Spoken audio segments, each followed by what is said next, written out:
En este video estudiaremos cómo se financia el Estado, en particular cómo son los impuestos y cómo se clasifican. El Estado tiene unos gastos, pero surge la pregunta de cuáles son sus ingresos. El tipo de ingreso más importante del Estado son los impuestos. Hay varios tipos de impuestos que se pueden clasificar de acuerdo con diferentes criterios. Un primer criterio es quién recauda, es decir, quién recoge lo correspondiente a los impuestos. Algunos impuestos los recauda el nivel nacional del país o el nivel federal en países con ese tipo de régimen, por ejemplo, Estados Unidos, México o Perú.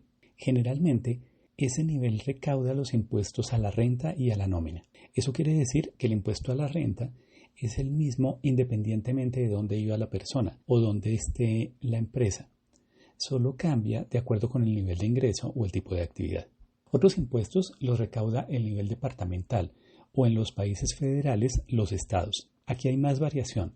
En Colombia, algunos de esos impuestos tienen que ver con aguardientes y licores. Finalmente tenemos el nivel municipal.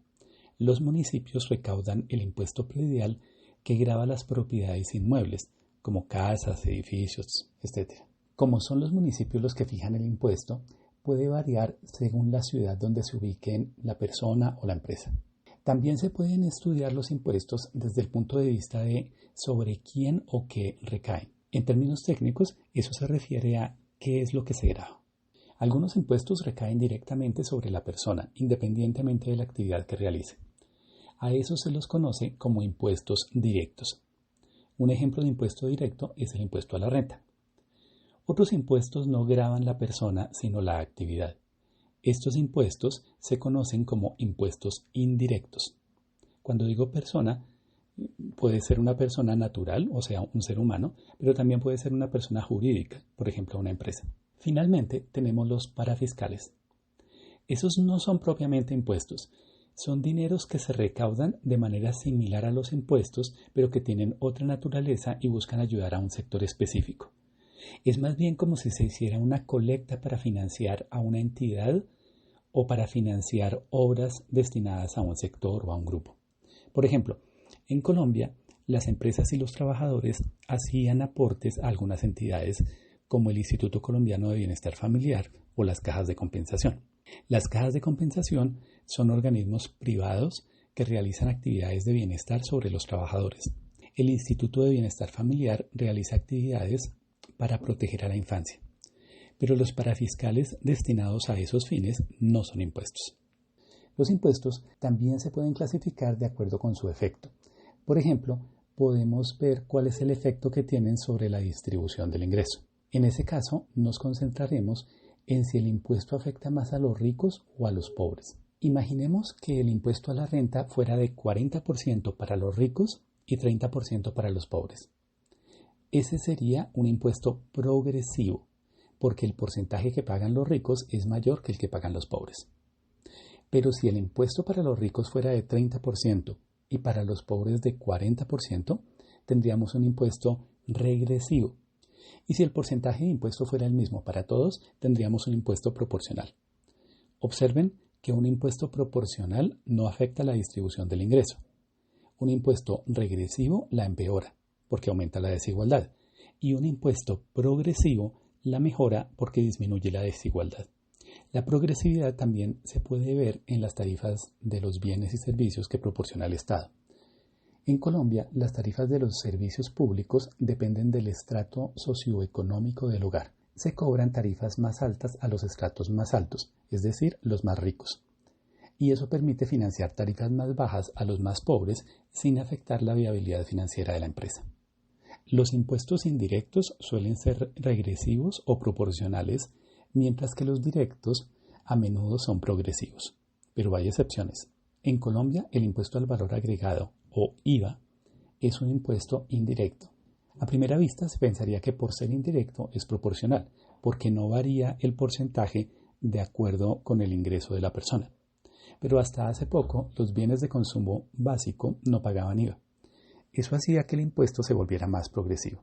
Recientemente se introdujo el IVA a los bienes de la canasta familiar, pero devolviéndolo a los más pobres, haciéndoles un depósito bancario. Se argumentaba que así mejoraría la progresividad porque pagarían IVA los más ricos, pero los más pobres no lo estarían pagando. Pero fíjense que eso depende finalmente de cuál sea la efectividad en el mecanismo de devolución a los más pobres. Por ejemplo, una persona indigente que no tenga una cuenta bancaria donde le puedan devolver el IVA y no guarde los recibos del consumo, no tendría esa devolución del IVA. Hay otro caso interesante que ocurrió ya hace tiempo en Grecia. Había un impuesto para los barcos, pero se exceptuaban los barcos pesqueros. Esa sería una medida progresiva, pero las personas ricas podían crear empresas pesqueras y poner yates de lujo a nombre de la empresa. Ahí se pierde la progresividad. Estas historias muestran que para poder evaluar la progresividad o regresividad de los impuestos hay que poner mucha atención a los detalles. Otra manera de clasificar los impuestos es tomar en cuenta el efecto sobre los precios. Los impuestos directos, por ejemplo, son neutrales, es decir, no afectan los precios relativos. Eso ocurre porque el impuesto grava a la persona independientemente de la actividad que realice. En cambio, los impuestos indirectos modifican los precios relativos porque gravan la actividad. Por ejemplo, un impuesto sobre las gaseosas, por ejemplo la Coca-Cola o la Pepsi, aumenta el precio relativo de esos bienes porque actúa como un costo. Recientemente se implementó un impuesto indirecto sobre las bebidas azucaradas en México. Ello se hizo porque había muchos casos de diabetes y obesidad en el país y se buscaba que al aumentar el precio de las bebidas azucaradas como las gaseosas, la gente disminuyera su consumo. Era un objetivo de salud pública, no era un objetivo fiscal. El objetivo no era recaudar recursos. Observen que un impuesto como ese, por naturaleza, sería regresivo porque afectaría en mayor medida a los más pobres que tienden a consumir más gaseosa. En México se intentó corregir ese problema instalando bebederos de agua en las escuelas para que la gente tuviera una alternativa. Si los más pobres no tuvieran acceso a agua potable, simplemente no podían disminuir las cantidades de bebidas azucaradas que consumen y el impuesto simplemente los volvería más pobres. Pero si el impuesto lograra el objetivo de que la gente cambie sus hábitos de consumo, al final consumirían más agua en lugar de bebidas azucaradas y no habrían tenido que pagar el impuesto.